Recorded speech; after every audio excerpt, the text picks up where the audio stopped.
Wow. That's a false flag. He thought he was working for a consortium of French businessmen. That's crazy. Right. It was Iraq, 24 hours a day, Iraq. And, Bill Clinton was president at the time. And I'm like, well, clearly this administration's not serious about Iraq. Right. Right? I got to do something different. Otherwise, I'm going to be here after 30 years still talking about Iraq. So there's an internal classified job board in the CIA computer system. And this job popped up. And it was for a counterterrorism operations officer in Athens. And it said that the successful candidate will speak either Greek or Arabic. And as it turned out, I was the only person in the entire CIA that spoke both Greek and Arabic. So I went down to the guy that was in charge of hiring, a recently returned, very senior station chief. And I introduced myself and I said, listen, I don't have any operational experience whatsoever. Nothing. But I'm fluent in both Greek and Arabic. And he says, you've got to be kidding me. I said, no, seriously. I saw the listing. And he said, okay, listen, I want you to take a couple of operational tests, which I aced. But he said, it is a lot easier and a lot cheaper for me to take a linguist and teach him operations than to take an operations officer and teach him how to speak Greek and Arabic. Yeah, I'm sure. So they gave me the job. I went through the training. It was something called the Operations Course Accelerated, because I didn't need what they called at the time CIA 101. This is what this office does. This is what this other office does. I had already been in for 7.5 years. Right. I knew what all the offices did. So I went straight to the meat of the operational training. And it's a lot of weapons and driving and explosives and then the sort of day-to-day job of recruiting spies to steal secrets. I'm still focused on the fact that you were the only person that out of the CIA that spoke both languages. Like you would think, and I understand after 9/11. That's the key right there. There was a huge shift where they kind of sat back and they said all of our people look the same. Mm-hmm. They all have like we're not diversified enough to infiltrate or necessarily even understand these other cultures. We're just monitoring right now, but we're not really able to do it properly because we're not diversified enough. It's all 6 foot tall, blonde hair, blue eyed. Exactly. Men with degrees and with law degrees or whatever. Exactly. But yeah, that's interesting. And I understand that after that they went and after 9/11, literally everything changed. So before 9/11, it was about 200 applicants for every one job. After 9/11, it became and has stayed as about 2,500 applicants for every one job. But before 9/11, if you had a language, good on you. If it was high school French, German, Italian, Spanish, that's fine. After 9/11, very specifically, Arabic, Farsi, Dari, Pashto, Urdu, Sindhi, Punjabi, Tajik, Uzbek, Korean, Mandarin, and Russian. You got to have something. Because the other 2,499 people, they're going to ask if they have something. Right. You get a divorce. Do you come back to the States after that? I came back to the States after that and started dating a senior CIA officer and traveled a lot operationally, even before 9/11. My expertise is the Middle East. And so I spent most of my career in the Middle East and was doing things like training Middle Eastern intelligence services in counterterrorism operations. And then I'd go back to Athens to, do something, break into a house and plant a bug or whatever. I thoroughly enjoyed that. I was going to say, it seems like a lot of fun. So listen, when I was in Pakistan after 9/11, I worked so hard. I was chief of operations in Pakistan after 9/11. And I was there for, 6-7 months. And I'm going to go back for a couple of months before returning to Pakistan for 3 more months. So I hadn't been on a vacation in years. And my then girlfriend, she later became my fiance, and then my wife, we had planned this trip to Santa Fe, New Mexico. I'd never been. Everybody says it's so beautiful and great art scene and great restaurants. We want to go to Santa Fe. So it's like 4 hours before I leave for the airport. And I get this cable. And it says, don't come home. Instead, change your flight and go to this other country because we want you to lead a team. You're going to break into this guy's house and plant cameras all over. I was like, fuck. So I called her and I said, listen, I am so sorry. And she said, no. Yeah, she's got to understand. She knows the deal. Yeah, I saw the cable. Go do your break-in. We'll go to Santa Fe some other time. And so I went, I did the break-in, and then I went back to Pakistan again for 3 more months. And never got the vacation. Never got the vacation. What are you going to do? I'm curious. Can you go into any detail about? I break into the house and I bug this house with cameras. Like, yeah, I'll tell you one funny thing about that. So I meet up with Liaison, that country's intelligence service. It's a country of islands, so we have to take a boat to get to the island where this guy was a serious terrorism support guy, a money guy. Right. I used to avoid looking at my bank account, not because I didn't care, but because I knew there was stuff in there that I didn't understand. Subscriptions I'd forgotten about, charges I didn't recognize. It just felt messy. Then I started using Rocket Money. And the first thing I noticed was how clear everything became. It pulled all my accounts into one place. I could actually see where my money was going. And I found subscriptions I didn't even remember signing up for. Stuff just sitting there charging me every single month. Rocket Money helped me track all of it and cancel the ones I didn't want with just a few taps. It's already helped people save over $880 million in canceled subscriptions. But what I like most is the control. You can set budgets, track your spending, and even get alerts before things get out of hand. It gives you a real picture of your money and helps you fix it. And once you see it clearly, it helps you make better decisions. Rocket Money is a personal finance app that helps find and cancel unwanted subscriptions, monitor your spending, and help lower your bills so you can grow your savings faster. Let Rocket Money help you reach your financial goals faster. Join at rocketmoney.com/Cox. That's rocketmoney.com/Cox. rocketmoney.com/COX. I bring what's called a locks and picks team with me. They're the lock pickers. Mm-hmm. They get the stethoscope and they're, listening to the tumblers. It's all very interesting to watch them do their thing. And so we get to this house and the locks and picks guy says, "This is one of these German security doors." He goes, "It's going to take me 2 weeks to get into this thing." They've got these steel bolts that come out into the, out of the door into the door jamb. It's a steel lined door. We can't break into this. I was like, doggone it, I flew halfway around the world for this. So we're all standing there like, now what are we going to do? Like, we've been ordered to do this. You reach over and turn the handle? I walked around to the back of the house, and there's a $5 Yale lock on the back door. Okay. It's like, why would people do something like that? Right. So I come around and I go, guys, you got to see the back door. We go back there, they're like, you got to be kidding. So, bloop, we're in. We did our thing, locked it back up. It reminds me of like a police officer's job. Like, everybody thinks it's so cool and exciting and everything. It's like, no, it's 99% paperwork and pure boredom. Yeah. And then it's 1% of absolute adrenaline-filled excitement. And then it's right back to, for every hour of excitement, there's 12 hours or 15 hours of paperwork. Yeah, it's like hurry up and wait. Right. But then when you look back over your career of 20 years, you can sit down for 4 hours straight and tell one amazing story after amazing story, and people are like, "My God, you lived a life." You're but like, all those stories were over the course of 15 years. So it sounds great. It's like when you talk about flipping houses in real estate, you're like, I bought the house for $40,000, I put $10,000 in, and I sold it for $200,000. You're like, oh my God, I got to get a piece of that. Yeah, that was 6 months. I didn't tell you about the guy that fell off the roof. I didn't tell you about the 3 air conditioners getting stolen, the kids throwing rocks through the windows. It sounds great. Lots of things sound great. Yeah. So what happens at that time? Has 9/11 happened yet? No, so I get back from Athens in August of 2000. I start training these Middle Eastern services, and then I'm handling a couple of sensitive cases. I got a call. I got a call in the spring of 2001 from a buddy of mine who was a station chief in the Middle East, and he says to me, "Hey, could you do me a favor?" And I said, "Of course." He goes, "We've recruited a double agent who doesn't know that we know he's a double agent, working for one of our greatest enemies on the planet. He's been instructed to insist that he meets only with me, the chief." And I said, "Okay." And he says, "It's too dangerous for me to meet this guy. I have to live here.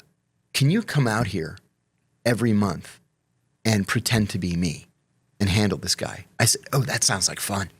I said, I'm bored." They don't know what he looks like? No, they don't know what he looks like.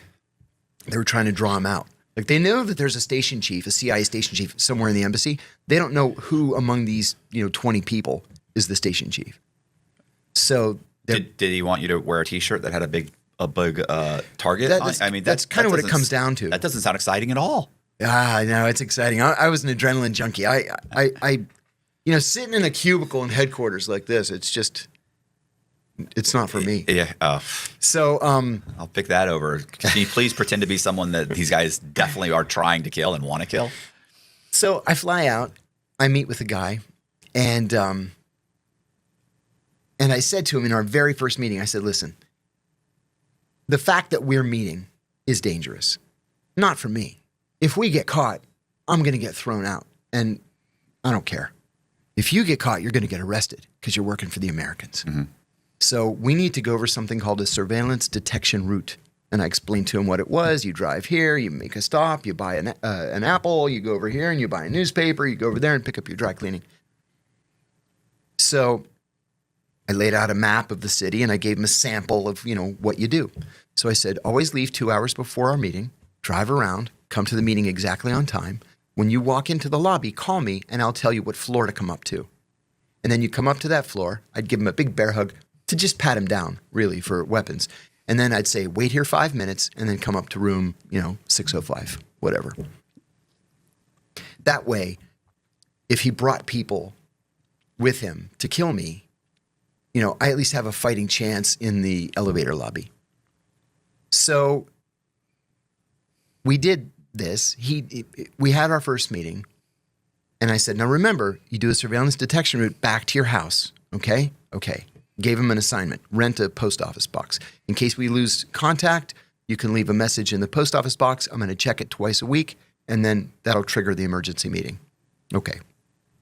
He goes directly from the hotel to the hostile embassy and says, I just met the station chief. This is his description. So I go directly back to the airport and then fly back to Washington. I had what at the time was called a tri-band phone. So it was a local number in that country, but it would ring anywhere that I was in the world. But you just dial it as a local number. Mm-hmm. Now every phone does that. But that back then, and this is 26 years ago, this was a big deal, 25 years ago. So we would set up our next meeting. It's called the Mad Minute. As soon as you walk in, I give you the bear hug, I pat you down, and I said, were you followed here? No. Have you had any problems since I met you last? No. Our next meeting is going to be a month from tonight at the Marriott. Okay. Just in case somebody busts in the door and, grabs you, and that way at least you've got the bona fides established. So the next month I fly out, same thing. The month after that I fly out, and he's giving me bullshit information. So what I would normally do is finish the meeting, and he didn't know we had like 4 security guys in the lobby. We had a guy down at the end of the hall. Everybody's armed. I'm armed. And he's just going straight to that hostile embassy and reporting back on what we said or what I said in the meeting. So I go home and I get a call from NSA. And the woman says, are you handling this double agent case out in the Middle East? And I said, yeah. And she said, I got to tell you, he was just ordered to shoot you in the next meeting. I said, oh, please, this guy's afraid of his shadow. He's not going to shoot me. Then my boss comes busting out of his office. Oh, my God, I just got a call from NSA. I said, I know. They called me too. He said, we have to abort the operation. I said, absolutely not. I said, Doug, this guy is 25 years older than I am. He's 50 pounds overweight. He's afraid of his own shadow. He's not going to kill me in the next meeting. So I said, just hear me out. I have a couple of ideas. He convenes this panel. It's like the director of counterterrorism, the deputy director for operations, a whole bunch of people. I said, please, just listen to my idea. Let's do the next meeting at the Marriott because every Marriott in the world looks exactly the same. And so you walk into a Marriott room and the bathroom's right there on the right or the left. We'll get an adjoining room so our liaison counterparts and our security guys can be in the next room. I'm going to prop the door open. He's going to call me from the lobby and I'm going to say, instead of coming up to the 6th floor, I'm going to say, just come straight into room 425. I'll prop it open. Those latches. Yeah. I'll just open the latch so that the door's propped open. He's going to knock on the door. I say, come in. He comes in. I grab him. You guys bust in from the next room, and we take him. They're like, well, okay, but only if you wear a bulletproof vest. I said, fine. So I fly back out to the Middle East, and sure enough, our security guys are in the lobby. Well, the bad guys also had their security guys in the lobby. So it's 4 of our guys, 4 of their guys. They're all giving each other the stink eye. Everybody's armed. Like, who are all these people? The Marriott people are oblivious. Mm-hmm. So he calls as he's walking in the embassy. Into the lobby. And I said, come on up to room 425. So our security guys told me he left his house. He went straight to the hostile embassy and straight from the hostile embassy to the Marriott. So I said, okay, he's loaded for bear. I'm ready to go. Probably picked up the weapon. Yeah, exactly. So he comes up to the room. He knocks on the door. I said, come in. He comes in. I come out of the bathroom. I grab him like in a bear hug, and I just slam him down onto the ground. And he's like, Allahu Akbar, Allahu Akbar. So I'm sitting on him. Our guys and the liaison guys bust in from the next room. I wrestled the gun out of his hand. He was so scared. He never even actually got a grip on it. He was fumbling, trying to get it out of his waistband. But I got the gun from him. And I'm sitting on his chest. I have his arms pinned on the ground. And I said to him, do you really think I'm so fucking stupid that I didn't know that you came here to kill me today? Allahu Akbar. I said, do you think I'm such a fucking amateur that I didn't know from the very beginning that you were a double agent? I said, I'm offended.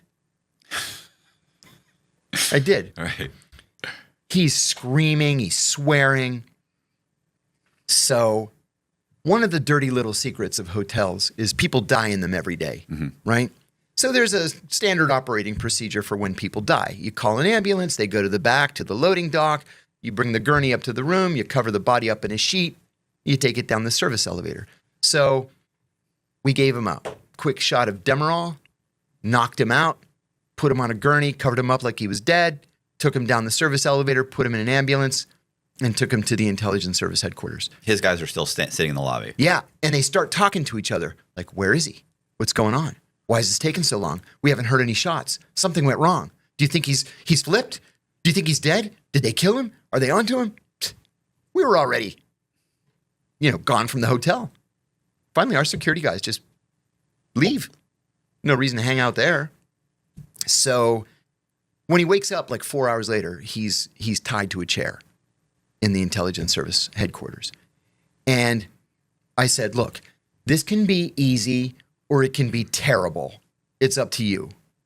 Where are the weapons? That's all I want to know.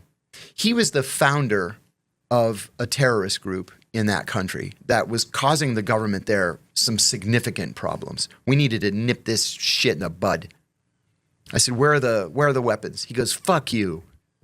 I said, again, this can be easy or it can be terrible. Yeah, that was the wrong answer. Where are the weapons?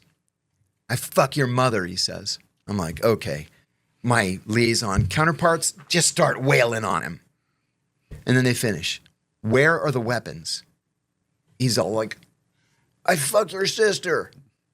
I'm like, okay. So. Yeah, I don't get that. In the end, you're going to talk. You're going to talk. You can talk you can miss some teeth and have some broken bones and talk, or you can be completely intact and have a hamburger and talk. We can talk over hamburgers, or we can talk while you're spitting blood out. Bring a cup of coffee. We can sit like gentlemen. Nobody doesn't not talk. Exactly. So I said to my counterparts, I said, listen, why don't we have a locks and picks team on standby? Let's just go into his house and just see if the weapons are in there. They said, can't do it. He's got a maid. She never leaves the house. She's there now. I said, okay, then let's say we declare a gas leak in the neighborhood and we evacuate everybody. He lived in a little cul-de-sac with 6 houses. We evacuate everybody in the cul-de-sac. They said, can't do that. We don't have natural gas lines here. We have propane. We use propane. I'm like, my God, you guys, do I have to think of everything? Bring an 18-wheeler into the cul-de-sac, which we did. I turned this giant wheel. The propane gushes onto the ground. I close the giant wheel. We call the equivalent of 911. I think it was 115. And the fire department comes to hose down the propane, and they declare an environmental emergency, and they evacuate everybody from the houses. I'm like, seriously, was that hard? So we go into the house, and he's got this safe, like a 6-foot high. Like a gun safe. Like a gun safe, but deeper. Right. So the locks and picks guys, they have their stethoscopes, and they're listening. We're all being very quiet, and they open the safe, and it's empty. Except for one thing. There was a hand-drawn map. And I'm not exaggerating when I tell you there's an X on the map, and it says, the weapons are here, with an arrow. I'm like, you got to be kidding. So we all get in these 2 Land Rovers, and we start driving out into the desert. So it's like, you go 1,500 meters, and then you make a left at the palm tree. And then you go another 500 meters, and you make a right at the giant rock. This is a treasure map, right? Yeah, it was a treasure map. So we go out there, and we find a bunker, like a dugout bunker, with every weapon, every explosive and landmine and bullet that this entire terrorist group had. We completely put them out of business. The group doesn't exist anymore. And then, I don't know, 5 years ago or so, I ran into one of the guys that was on my team at the mall in Tyson's Corner, Virginia.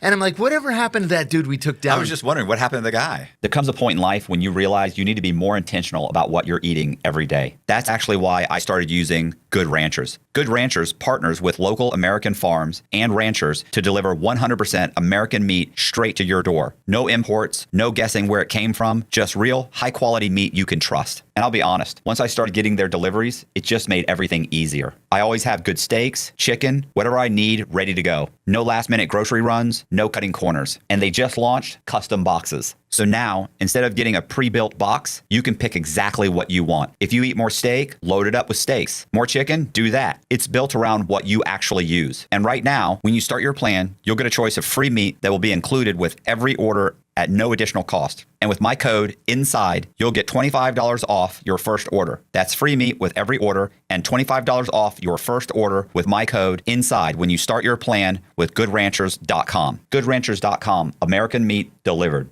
And he goes, buddy, he's still in prison. And I said, after all these years? And he said, oh, yeah. In the other country? In the other country. Oh, okay. Yeah. I was going to say, all right. I told him, this can be easy or it can be terrible. He wanted terrible. So here we are 25 years later, and he's still in prison.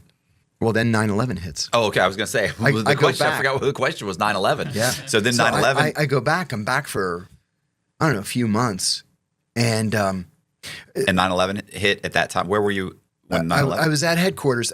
Funny thing, I say this all the time. That morning, Cofer Black, who was the head of the CIA's Counterterrorism Center, and I had a meeting scheduled with Condoleezza Rice. She was the National Security Advisor. It was for the silliest reason. There's this little-known government agency called the GPO, the Government Printing Office, and they were going to print a volume of declassified cables called Foreign Policy of the United States, 1949 to 1967, Greece, Turkey, Cyprus. Literally nobody on earth is going to read this thing. Right. Right? But 3 of the declassified cables contained the names of CIA sources from the 50s who happened to be still alive at the time. We have a law in this country that if a CIA source's name is outed, we have to offer them American citizenship to protect them. Now, they're all going to say no. They're like 100 years old. Yeah. And it doesn't matter anymore. But we thought it would be easier and cheaper to go to Condi Rice and ask her to remove the 3 cables from this giant volume that nobody's ever going to read. Right. Nobody's ever going to miss them. Nobody's ever going to know. So I get a call at my desk from the driver. Can't you just redact it? No, they have to be declassified. Okay. Mm-hmm. There's a mandatory declassification law. No, I'm saying you can't just redact their names? Well, it's already been printed. Okay. Yeah. So the driver calls and says, I'm at the west entrance ready to take you to the White House. So I go up to Cover's office, and those were the days before you could watch TV on your computer. So his secretary had a little teeny tiny, like 4-inch screen TV on her desk, and the World Trade Center's on fire. I said, what happened in the World Trade Center? And she said, plane hit it. And I go, that happened once before. In 1931, a bomber flew into the Empire State Building. But it was like really foggy, and it was heavily raining that day. It's so crystal clear today. How can you not see that you're flying into the World Trade Center? And then as soon as I said it, the second plane hit. Right. And then she turns to me and she says, did you see that or did I imagine it? And then all hell broke loose from then.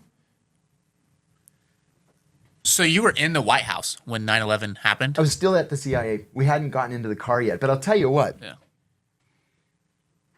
Everybody ran up to the front. The office is gigantic. It holds a couple of hundred people. So there are private offices all the way around the perimeter, and then just this mass of cubicles. We called it a cubicle farm. So there were so many people, we had to actually name the aisles. There was like Bin Laden Boulevard, Hezbollah Highway, so you could say, oh, I work just off the intersection of, whatever and whatever. So hundreds of people. We're all just standing there in silence watching. There were TVs hanging down from the ceiling. Like one was on CNN, one was on BBC, one was on Canal Plus, one was on the Russian channel, the Chinese channel, and they're all showing exactly the same thing. So Kofer stands up on his desk, on the secretary's desk, and silence. And he says, today we're at war. We're all going to have to do our parts. Not all of us are going to come home. If you want to leave now, no one will think less of you. Nobody budged. Right. So finally, one of the cops, CIA has its own police force called the Special Protective Service, SPS. And the cop came and said, everybody evacuate. You got to go. Everybody evacuate. Nobody budged. He came back about 40 minutes later. If you don't evacuate, you will be arrested, which they actually have the authority to do. So we all evacuated. I was able to get halfway home. I lived 7 miles from the agency. By this point, had the Pentagon been hit? Yeah, and the Pentagon was hit. So you guys, so it's not. Yeah, no, it's clear what's happening. Yeah. And we had been predicting it for months, right? And the White House, they just wouldn't listen. It was all China, China, China. It's like, no, it's not China, actually. It's these guys. So I had to abandon my car on the George Washington Parkway and just walk the last 3.5 miles to my apartment. And my girlfriend met me at my place. We went up to the roof and watched the Pentagon burn. But anyway, I get to the Teddy Roosevelt Bridge, and I see the Deputy National Security Advisor crossing the bridge with this mass of people. He's got no shoes. And I was like, what the fuck is happening? This is the guy that's supposed to be running the government in this crisis. And he ran from the White House without shoes. Like, this is the situation we're in. Yeah. So we watched the Pentagon burn for a little while, and then we went out and we tried to give blood, but the lines were so long. It's, it's a 24-hour line to give blood. I said to her, this is ridiculous. We got to get back to work. So we walked back to my car, 3.5 miles. I drove across the median and turned around, and I went back to CIA, and then I stayed there for the next 4 days. I just slept under my desk. So what were the marching orders at that point? Like, how long did it take them to kind of rally together and say, okay, and were you were 100% sure when it happened? You already knew this is what we've been predicting. This is what happened. This is who's behind it. So this guy standing behind me, he whispers, this has to be Hezbollah, right? And I go, are you retarded? No, it's not Hezbollah. Like, do you not read the papers? Even if you're not reading the classified traffic. Like, everybody in America knew this was Al-Qaeda. They kept telling us they were going to do it. Like, goading us into, trying to do something to stop them. So it took a good 24 hours before we were able to snap out of it. Funny thing was that my Arabic was excellent. And I kept volunteering, like every day. I'm volunteering. You got to send me to Afghanistan. You got to send me to Afghanistan, right? Because I heard this rumor they're putting a team together. You got to send me to Afghanistan. Well, I don't know if you've ever heard of this like bona fide American hero named Billy Waugh. Billy lived here in Florida. Billy had 17 Purple Hearts, which was one short of the record for the United States. Billy and I were doing this cool thing in the Middle East together just the week before 9/11. I just got back to headquarters on September 9th, and then Billy disappears. So like 6 weeks later, I see him in the hall. I said, Billy, where you been? And he goes, been in Afghanistan. I said, really? What are you doing in Afghanistan? He goes, I've been killing people. What do you think I've been doing? And that's when I finally realized, well, that's why they haven't taken me. They're not interrogating anybody. They don't need translators. They need killers. Mm-hmm. Finally, I got so frustrated. I went to the deputy director's office and I said, he was a friend of mine. I said, listen, if you don't send me to Afghanistan right now, I am walking straight to Exxon with my Arabic and I am not looking back. He's like, will you relax? Okay, all right. Can you go to Pakistan? I said, yes. When? He said, tomorrow. I said, yes. What do you want me to do? I want you to be chief of counterterrorism ops. I said, okay. I called my girlfriend. I said, I got to go to Pakistan tomorrow. She said, okay, how long? I said, I don't know. 3 months, 6 months, 9 months? I don't know. She said, okay, I'll meet you at your place. I'll help you pack. So we met up at my place. I packed a suitcase. The next morning, I went into headquarters just to say goodbye because I'm thinking, is this it? I don't know. So I go to say goodbye to everybody, getting big bear hugs. My boss gives me a hug, and he leans in and he says, kill them all. And I said, really, John? We're already at that point? And he says, kill every one of them. So I went out to the airport. I went up to the United counter. The guy says, where are you going? I said, I put my passport on the counter. I said, Islamabad, Pakistan. And he looks at me and goes, better thee than me. Right. I said, just hope I come back. And then I went. How long were you there? 6 months. And and what's happening there? All hell was breaking loose. We were bombing the shit out of Tora Bora in Afghanistan. And so the bombing was so relentless that literally all of Al-Qaeda was running across the mountains into Pakistan. So on my first day, I arrived at 4 a.m. I had to be at the embassy at 7. I begged the driver, said, please, I'm begging you, just let me sleep an extra hour, pick me up at 8. So at 8, he picks me up, and I go into the embassy to meet my chief. And he says, here's what I want you to do. I want you to come up with a standard operating procedure for taking down a terrorist safe house. I said, okay. So I go back to my office. I have a legal pad. And I'm like, okay. So if I'm going to take down a terrorist safe house, what would I do? And I wrote 0200 at the top of the paper, right? I would want it to be dark. I would want everybody to be asleep, my targets to be asleep. And then I thought, I need guns, ammunition, battering rams, bulletproof vests, night vision goggles, ammunition, secure communications, scrambled walkie-talkies. So I go to galls.com, this police supply house in Kentucky, with my CIA credit card, and I spent $50,000. And a week later, it all arrives in the diplomatic pouch. And I started putting together the teams. I went over to Pakistani Liaison, ISI, the Pakistani Intelligence Service, and I had already gone over there to introduce myself, but we had, equal numbers of CIA, FBI, ISI. And then after the first week, I got a tip that there's this safe house and there's some Al-Qaeda guys in it. So I said, okay, guys, let's give it a try, see what happens. 0200, we go over there, we bust down the door, 2 18-year-old kids, and they both burst into tears. So we cuff them. One of them asked me if he can call his mom. And I'm like, no, you can't call your mom. And I said to this FBI friend of mine, I go, this is Al-Qaeda. These children, this is what we're so afraid of. Like, this was a revelation for me. So we took them to the safe house, we interrogated them, and then we put them in the Rawalpindi jail. Rawalpindi is a massive city that's attached to Islamabad. It's the headquarters of the Pakistani military. But those kids are cogs in a wheel. Sure they're just tools. Like, they're not running. They're not the person. They're not the puppet master. They're just the puppet. They're right? the grunts. Yeah. But then at the same time, in our minds, we had built these guys up into being supermen. They just took down both World Trade Center towers and shut down the Pentagon for all intents and purposes. Mm-hmm. I just expected a little bit more of a fight. And there was nothing. But that's what you get. You're 18, 19 years old. You're stupid. You don't know anything. You're idealistic. And that's exactly what it was. I mean, that's what our troops are, 18, 19, 20, because they don't ask a lot of questions. No, they just do as they're told. Right. So I get a call. You're broke, and this is and they're giving you $500 a month. That's a king's ransom. right. So I get a call from a friendly Arab intelligence service, this brigadier general, and he says to me, "I understand that you're the man when it comes to safe houses." And I said, I've got a vast experience "Yeah, taking down the one I go, thing. yeah, I'm the man." With the 2 18-year-olds. So he said, I have an address to pass to you. I said, "Why don't you come over to the embassy? We'll have lunch." So he comes over to the embassy. We sit and have lunch. And this guy was one of these. He was not wearing his military uniform, which struck me as kind of funny. He was wearing a beautiful suit. But where are you?